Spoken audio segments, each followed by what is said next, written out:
If all you think you know about North Carolina is college towns, banking skylines, and quiet, Southern charm, you are missing the real power story.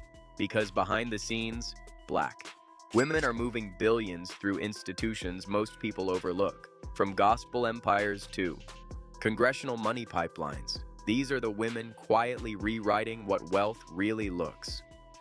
6. Yolanda Lindsay. Yolanda Lindsay is that executive everyone wishes they had in their corner, the kind of leader who sees potential in people before anyone else does and has the influence to make it matter. In a city like Charlotte, packed with ambitious professionals, Yolanda quietly stands at the center of it all, shaping careers and corporate culture without needing a spotlight. Her impact is both subtle and seismic. Before she became a powerhouse at Bank of America, Yolanda spent nearly 2 decades in big pharma with Merck and AbbVie, building expertise in leadership, strategy, and organizational development. That time was her training ground, the place where she learned the art of guiding teams, identifying talent, and turning corporate vision into reality. When she pivoted to banking, she brought all of that experience with her, entering a city whose corporate landscape was ready for her kind of strategic influence. She represents the type of high-level talent that North Carolina attracts, professionals who come for opportunity but stay because they shape the opportunities of others. At Bank of America, Yolanda holds the role of Senior Vice President overseeing leadership and diversity and inclusion initiatives. She is the architect behind the Women's Executive Development Program, the initiative that determines which women are groomed for the C-suite. Simply put, she decides who gets access to the rooms that matter most, who receives mentorship, and who gets fast-tracked to executive leadership. For many rising professionals, having Yolanda on their side is less about knowing her personally and more about having access to the networks she controls. Her influence extends beyond the corporate sphere. She made history as the first African American trustee at Covenant Day School, a move that signifies breaking into the elite private and religious school networks of South Charlotte. 5. Pastor Shirley Caesar. Pastor Shirley Caesar is the kind of woman whose wealth cannot be understood by money alone. Her influence stretches across music, ministry, politics, and land ownership, placing her firmly among the richest and most powerful black women in North Carolina. Long before viral moments or digital relevance, she was already building an empire grounded in faith, discipline, and long-term vision. While most people recognize her as gospel royalty, her real story is about touring, and public appearances form another powerful stream of income. Pastor Shirley Caesar is known to command significant fees for church convocations, festivals, and special events. Industry estimates frequently place her performance and speaking fees between $30,000 and $50,000 per appearance. In gospel music, where respect translates directly into earning power, she sits in an elite tier occupied by very few artists. Her wealth story becomes even more compelling when real estate enters the picture. She is the senior pastor of Mount Calvary Word of Faith Church in Raleigh, North Carolina, one of the most prominent black churches in the region. The church is situated on approximately 53.5 acres of prime land in the Triangle area. That land alone represents enormous value. Even more significant is her publicly stated plan to transform the property into a full-scale community hub. The proposed development includes senior living facilities, a strip mall, and a community center. This places her not just in the category of spiritual leadership, but among serious local landowners and developers shaping economic outcomes. Power has always followed her influence. From 1987 to 1991, Pastor Shirley Caesar served on the Durham City Council. That role gave her direct access to municipal authority and policy making, especially in areas tied to housing for elderly residents. Very few gospel icons can claim experience as an elected official. This chapter of her life strengthened her voice beyond the church and anchored her authority within civic leadership. Education and service complete her legacy. She earned a degree in business administration from Shaw University, the oldest historically black university in the South. That education is evident in the way she structured her career and managed her assets. Through the Shirley Caesar Outreach Ministries, she has provided food, shelter, and assistance to residents across Durham and Raleigh for more than 40 years. Her philanthropy is sustained, intentional, and deeply rooted in community impact. What truly places Pastor Shirley Caesar among the richest Black women in North Carolina is not simply her estimated $6 million net worth. It is how she transformed talent into ownership, influence into authority, and faith into generational power. She built wealth that lasted, institutions that endured, and a legacy that cannot be erased by time or trends.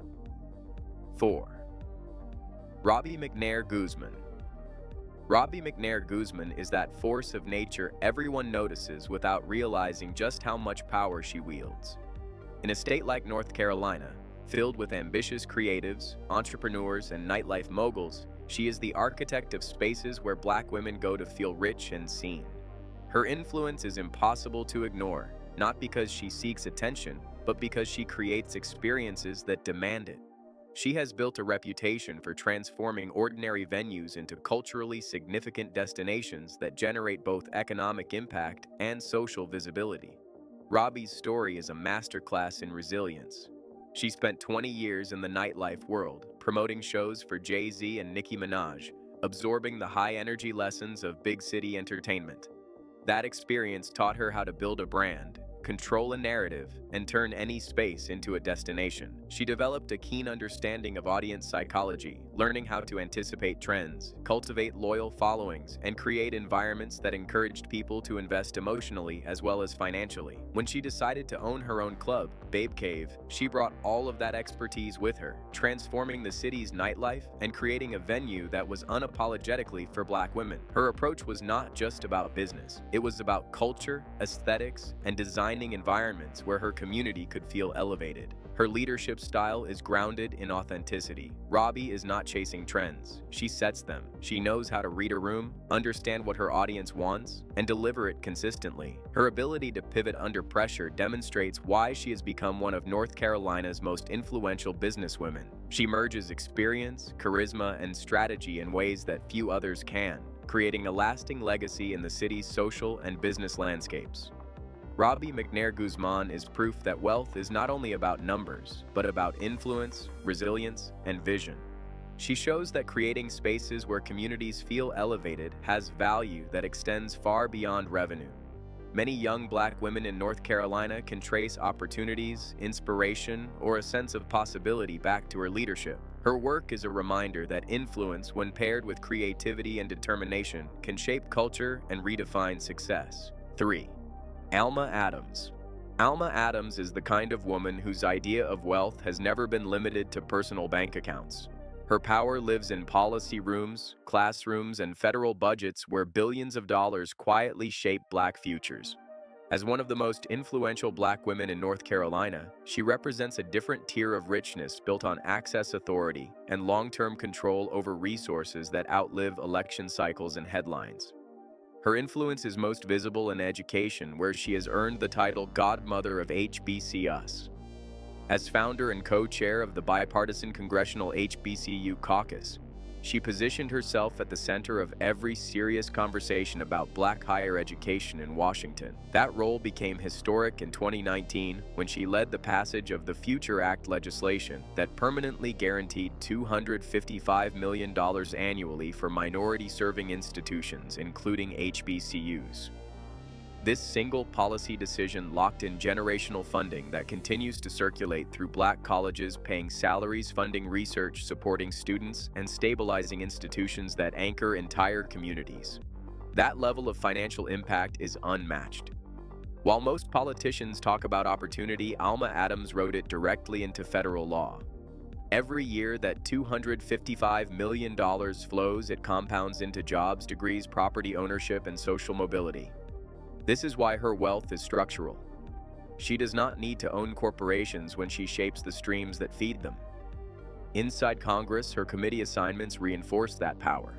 She is a senior member of the House Committee on Education and the Workforce, where national policy on schools, labor, and student access is decided. She also serves on the House Agriculture Committee, where she advocates for urban farming, food access, and nutrition programs that directly affect working-class families in Charlotte.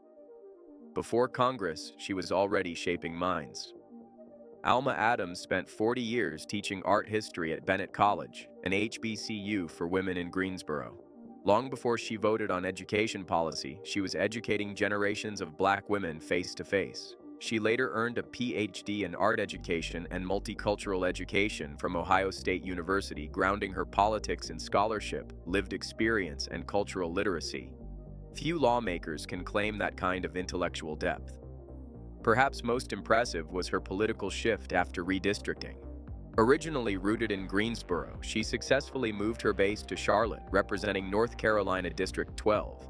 That transition proved she could command loyalty and votes in the two largest economic engines of the state. It was a masterclass in political adaptability and dominance. Alma Adams may not flaunt luxury or celebrity wealth, but make no mistake, she is rich in leverage. She controls access to funding, policy direction, and institutional survival. Her decisions affect billions of dollars and millions of lives. 2. Mayor Vi Lyles. Vi Lyles is one of those people who makes you rethink what it means to be powerful, because she does not just hold influence, she shapes it.